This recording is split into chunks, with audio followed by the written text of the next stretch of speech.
हाँ, rebel for a cause. तो उनकी सियासत की डिमांड करना रेबेलियन है तो रेबल हूँ। तो पार्टी की डायरेक्शन ही गलत जा रही है, तो ईमानदार नहीं है, तो फ़र्क यहाँ पे हम गलत कोर्स में जा रहे हैं। कोर्स करेक्शन की ज़रूरत है, रिफॉर्म करने की ज़रूरत है। हकीकत की वजह से अगर आप आइसोलेशन में चले जाएं, वो आपके लिए कामयाबी है। या तो जिम्मेदारी उठाएं या ये बताएं कि हमें जिम्मेदारी नहीं उठानी है, हमें अपने ऐशो अशरत उठाने, प्रोटोकॉल का मजा लेना। अगर ये सीरियस है उस फाइल को एलजी ऑफिस से अप्रूव कराने के लिए चले हमारे साथ। Hello the web story dot in पढ़ने वाले और द वर्म पोस्ट देखने वालों को मेरा सलाम। Today I am joined in by one of the most discussed most talked politician from Kashmir, Syed Aga Ruhullah Mehdi sahab. Thank you for joining us sir. आपसे सीधा सवाल है, क्या आगा रोहिल्ला मेहदी रेबल है? बिकॉज आपको हमेशा बोला जाता है rebel MP, rebel MP, rebel parliamentarian. क्या आगा रोहिल्ला रेबल है? हाँ, रेबल फॉर अ कॉज सही बात है बोलना। अगर रेबेलियन है तो रेबल हूँ, अगर उसूल की सियासत की डिमांड करना रेबेलियन है तो रेबल हूँ। आइडियोलॉजी जो लोगों को बताई गई हो पार्टी की तरफ से, उस आइडियोलॉजी पे कन्विक्शन से, ईमानदारी से काम करने की डिमांड करना अगर रेबेलियन है तो हाँ, रेबल हूँ।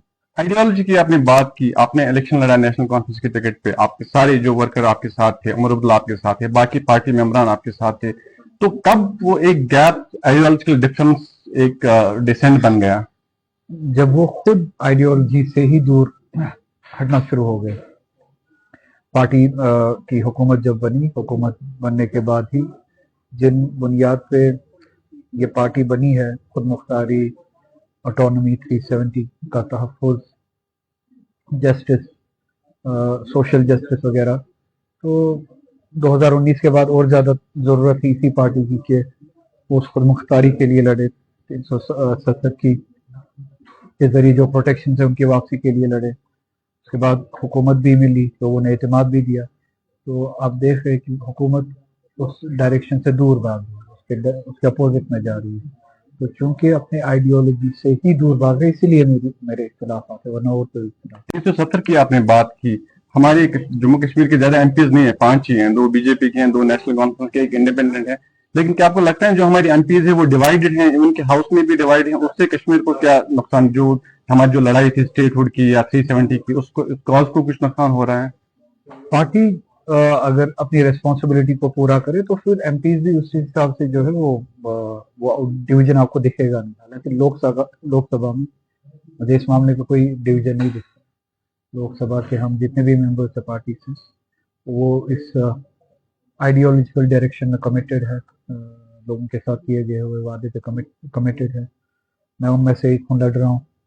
पार्टी की डायरेक्शन ही गलत जा रही है, तो उसका नुकसान जो है वो ऐसे होगा कि पोस्ट 2019 के स्टेटस को नॉर्मलाइज किया जाएगा, लेजिटिमाइज किया जाएगा, और जो आहिस्ता आहिस्ता हो रहा है, और वही सबसे बड़ा नुकसान है कि इस स्टेटस को फिर नॉर्मलाइज और लेजिटिमाइज। पार्टी गलत जा रही है। क्या आगा साहब ने कभी ये चाहा कि पार्टी को ही रिफॉर्म किया जाए कि दूसरा एक अलग सा एक रास्ता इख्तियार किया जाए? कोशिश तो कर रहा हूँ, ये जिसे आप रेबेलियन कहते हैं, या जो मैं लोगों की तरफ से, अपनी तरफ से जो पार्टी को याद दिलाता हूँ, वो रिफॉर्म की बात है ना, कि हम गलत कोर्स में जा रहे हैं। कोर्स करेक्शन की ज़रूरत है, रिफॉर्म करने की ज़रूरत है, पार्टी आइडियोलॉजी पे वापस आने की ज़रूरत है।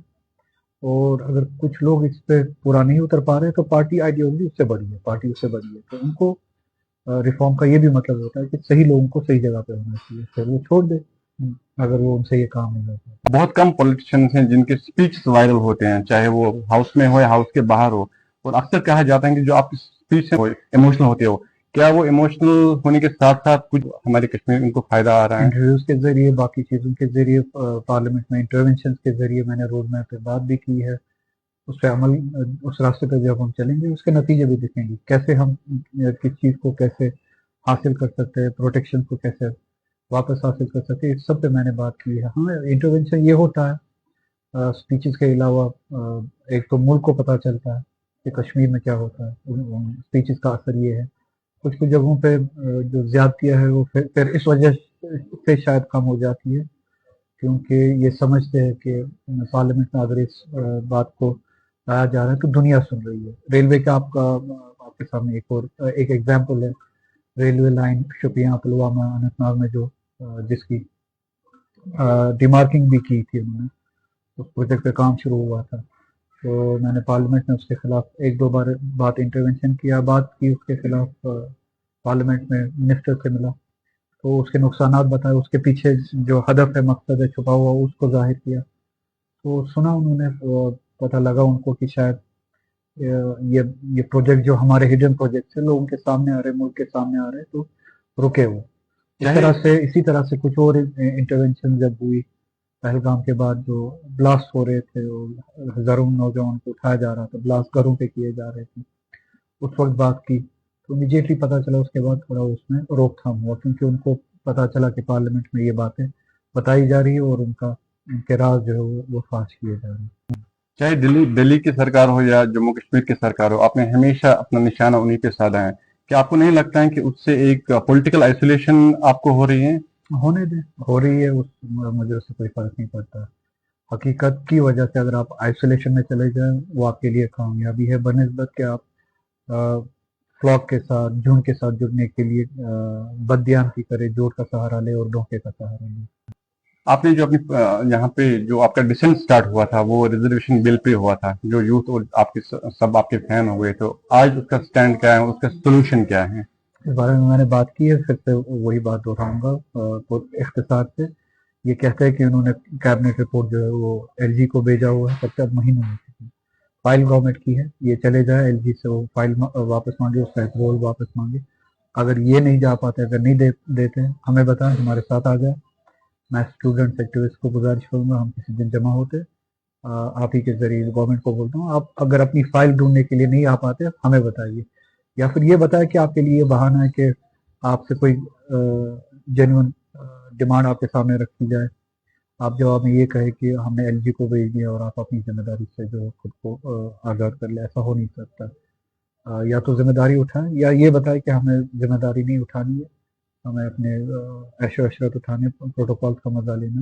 اگر یہ سیریس ہے، اس فائل کو ایل جی آفس سے اپروو کرانے کے لیے چلے ہمارے ساتھ، یا پھر خود چلے. ایک آخری سوال آپ سے، کیا اگر اللہ ابھی نیشنل کانفرنس میں ہے، بظاہر آپ نیشنل کانفرنس کے ایم پی ہو، کیا آپ by heart and by soul National اس کانفرنس آئیڈیالوجی کے ساتھ، یہ ساری کشمیر کی آبادی اگر نیشنل کانفرنس کی اس گورنمنٹ سے کوئی سوال پوچھتی ہے، وہ اس لیے پوچھتی ہے کیونکہ اس آئیڈیالوجی میں یقین کیا تھا پورے کشمیر میں، اور اسی آئیڈیالوجی کو ترازو بنا کے ان سے سوال پوچھا جاتا ہے. یہ اس آئیڈیالوجی سے دور ہے. لوگ ابھی بھی اس آئیڈیالوجی میں یقین رکھتے ہیں، اور میں بھی اسی ترازو پہ ان کو تولتا ہوں. تو میری کمٹمنٹ اس آئیڈیالوجی کے ساتھ ہے. ان افراد کے ساتھ جو ڈفرینسز ہے وہ اسی وجہ پہ، کیونکہ یہ اپنے آئیڈیالوجی پہ کنوکشن کے ساتھ کام نہیں کرتے، ایماندار نہیں ہے. تو فرق یہاں پہ. Thank you sir for joining us.